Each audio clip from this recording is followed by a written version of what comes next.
So we're on Santa Monica Pier. Now normally that would be the end of Route 66, but it's going to be our first, isn't it, Gary? Yes, we're starting here. I want a mare to park though, so if you've got an RV, be warned. The car parks are trying to charge you $48 to park.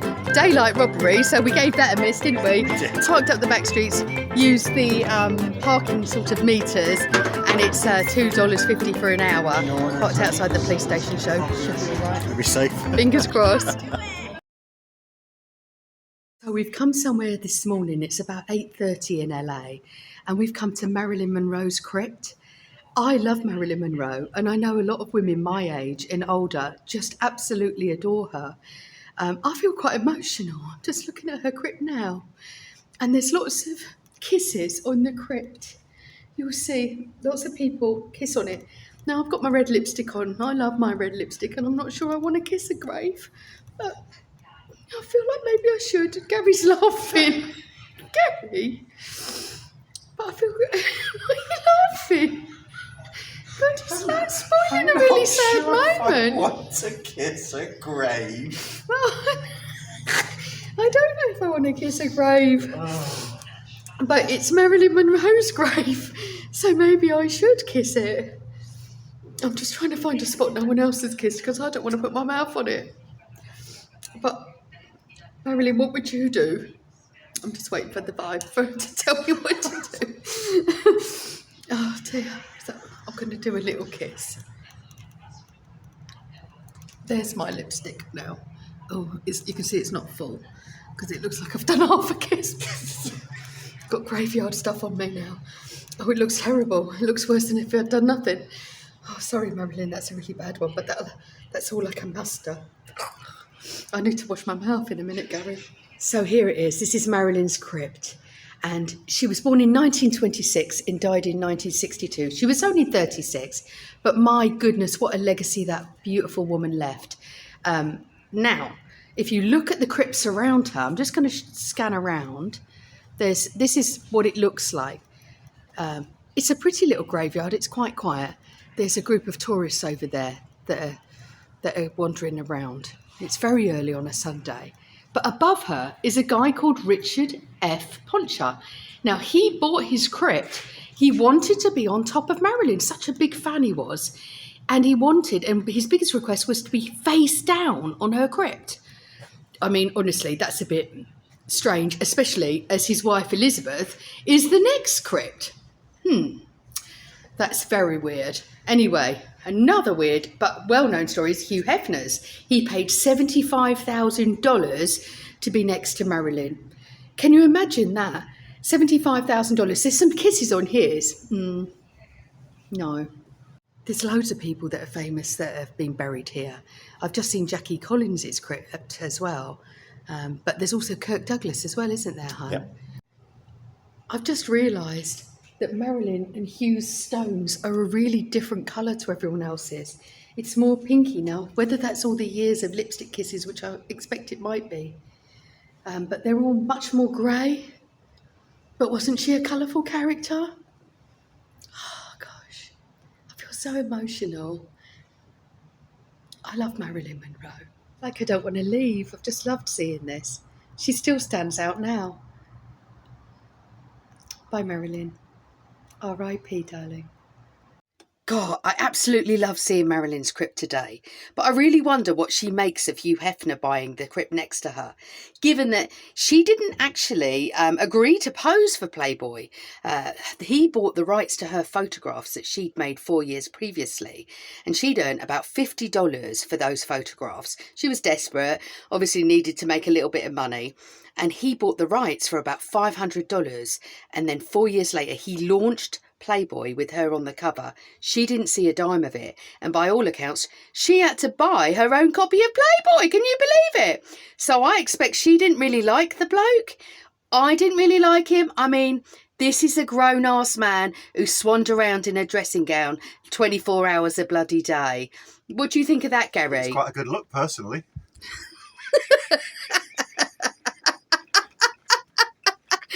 Hugh Hefner, eat your heart out.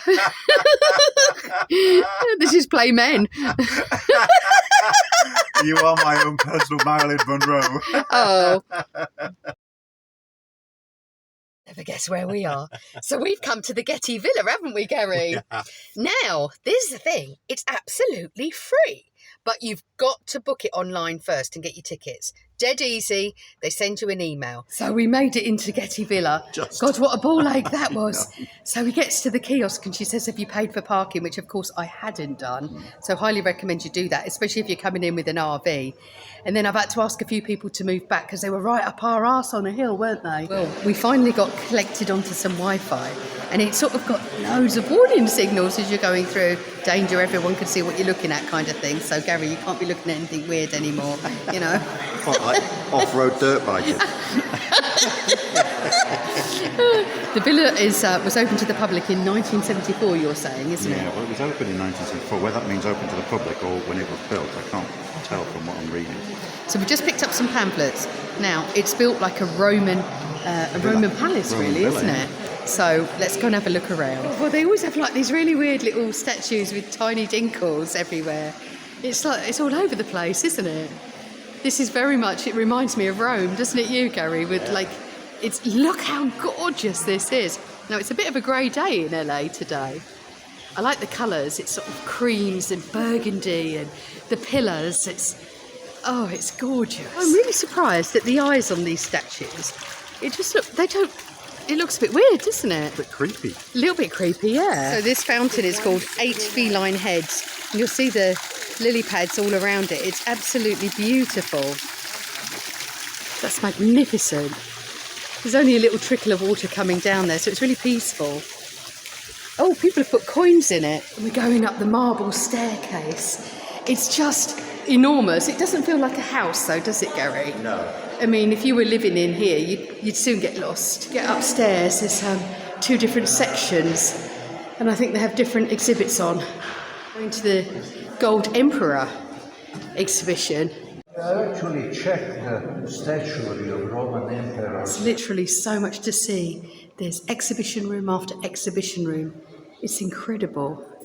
Oh, wow, look at this. Oh, that's magnificent. Statuette of a horse and rider.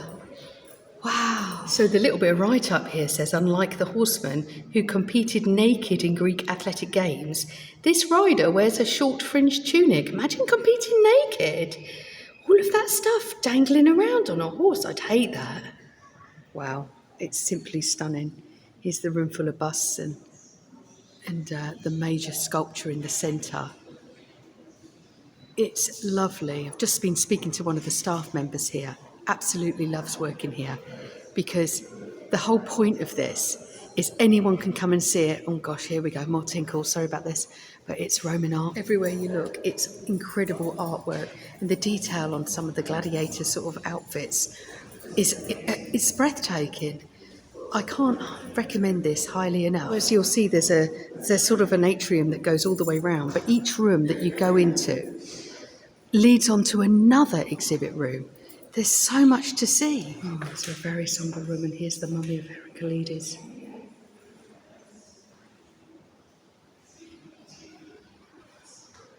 This villa's incredible, and actually this is a belt here. It looks like a tiny waist and really goes to show how we've all plumped out over the centuries, to be quite honest. Gary's just used the word exquisite for this place, and he's right. That's exactly what it is, isn't it, Bev?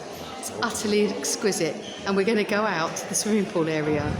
Everywhere you look, it's utter beauty. There's just such a gorgeous design. Look at that swimming pool. It's a really peaceful place, isn't it, babe? It is, despite the fact that there's people everywhere. You can find your own bit of solitude. So we decided to have our lunch at the Getty Cafe and talk about a bit of a bargain, actually.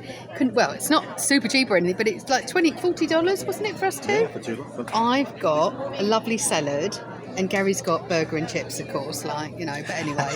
But I'll probably have some of them chips, so he won't be on his own. But I'm trying to eat a bit healthier. But yeah, we're happy with this, aren't we? It's great. There's even koi carp in here as well. This is unbelievable. I'm 100% sure this isn't allowed, but Gary's trying to stroke a fish. But again, all of the amount of naked men we've seen today is incredible. They're everywhere. Gary's made a fish friend. The fish actually came back to be stroked. Carrie next to another naked man.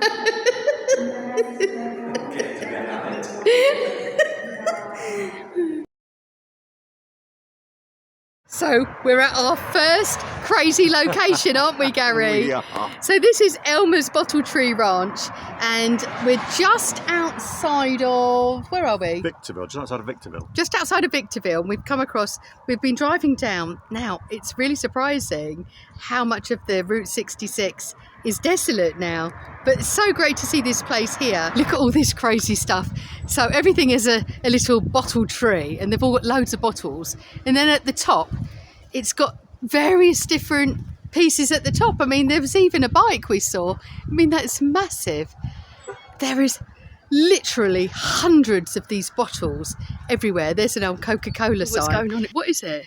It looks like the stuffing's come out. The stuffing has come out, but it's supposed to depict some bloke who's got his caught in a mangle. What? Really? Let me have a look. So, Let me have a look. Oh gosh, it is as well. Yeah, my stuffing had come out as well. There's a little table and chairs here to sit at, and you can hear loads of wind chimes, can't you? It's lovely, isn't it? It's just really strange, but kind of peaceful. Yeah, but there's so much to see. There's so many fascinating artefacts and objects out here. God, you just can't get over it all. It's an old pump and an old bike. Oh, an old handbag. It's like literally any old object has been used to make some artwork. It's brilliant. I really like it. There's loads of these old typewriters. And I tell you what, I learned to type on one of them. It's really horrible on your little finger in particular. You really press it down. I don't want to touch anything in case I break it. Oh look, a car. Labour of love in somewhere like this. It's really artistic. It's creative. It's quirky. It's actually really Route 66-ish. Well worth a stop. And if you can afford it, leave a nice little donation. Oh my gosh, there's even a bomb here. I take it that's safe, Gary. I'm going to ask my military expert. Is it safe? That's safe. How can you tell? Because it's not gone off. Oh. Crikey, there's another one. Where are they getting them all from, I wonder? That's a bit strange, isn't it? More typewriters. There's loads of typewriters around here. It's like a typing pool. Here's the little wishing well where you can pop a little donation in. I'm gonna pop a couple of dollars in there in a second. Gary's found a missile. Is it a real one, do you think? Well, it's a real casing. Is it? Clearly not dangerous anymore, but Where did we got it from? there's a bird made its nest in there. I don't know where you can see it. Oh, has it really? How fascinating. Okay, I don't think I can see him, that darling. But wouldn't it be good if I could show it? It says, make a wish, Highway 66. So I think you're supposed to sit on the chair and make a wish. I'm going to do it, Gary. Well, I'm not going to tell you my wish, but one wish is that my bum doesn't get so burnt on this because it's really hot and I'm sitting on thin leggings. But My wish is that it doesn't collapse. It doesn't seem very safe. all right, my second wish was going to be I would lose some weight. Actually, they're not my wishes at all. But if those things happen, that's great. You don't need to lose weight. Well, we've had a really exciting change of plans. So we were going to overlander near Elmer's place, weren't we? Aye. We'd found a place just outside of Helenstown, is it, Gary? What's it called? Helensdale. Anyway, the place had more glass in it than flipping Elmer's. So we decided we didn't really want to stay there. But Gary was checking out the movie theatre, because it's a drive-in movie theatre at where we were going to stay tomorrow. And it turns out, what did you find out, babe? That it's closed tomorrow and Tuesday. So we were like, oh my gosh, it's Sunday today. So if we don't go tonight, we're going to be hanging around till Wednesday. And that's going to scupper our plans somewhat. So Gary said, do you want to go to the pictures? I was like, yes. So we're going to movie night tonight. We're having a date tonight, aren't we? We are. He didn't know until now that he's on a date. But we've just turned up at the drive-in theatre and we've met the owner. So he's come along and they've collected sort of like little bottles of stuff that's been lying around. They're lying. They're at Burning Man. We're on the playa. Where's the dust storm and mud? They're just, the caravan's sinking into the mud all the way to the ground. We can't wait for the temple burn. So they've said that we can stay overnight in there, so it's even better. We're going to go and watch the films and stay overnight, and we've met the best, funniest people. So it's been brilliant, guys. We're about to go into the drive-in theatre, and this is what it looks like. The box office, and how much is it, Gary? It's $12 each. $12 for adults. Really good value. The first in tonight, and look at the sunset. It's gorgeous. And here we go. We're going to the drive-in theatre. They've got 2 screens on, and whenever you come in, you get to watch 2 films. So we're seeing, what are we seeing? Equalizer 3 and Gran Turismo. Gran Turismo, like the latest movies that you're going to get. It's unbelievable. And they've got a snack bar and everything here. So we'll get some stuff from the concession. And the guy's been so nice. He's just said to us, if we need anything, just to give him a shout if I want ice for the van or whatever. Honestly, Gary, we're over the moon, aren't we? Yeah. What a lovely guy. Look at this. This is really retro. And it smells gorgeous in here. As you might expect, there'd be a bit of popcorn. And look at this. It's fantastic. What you do is you tune it into your radio and then you can have the sound. They're playing the trailers at the moment and Gary's cleaning the windscreen. But isn't it amazing? Just have a few cars next to you. Beautiful sunset. This is incredible. Join us next time for part 2 of our Route 66. We'll be hitting an abandoned water park.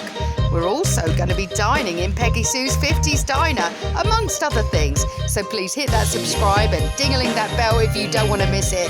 Thanks for watching, guys. Love you loads. See you soon.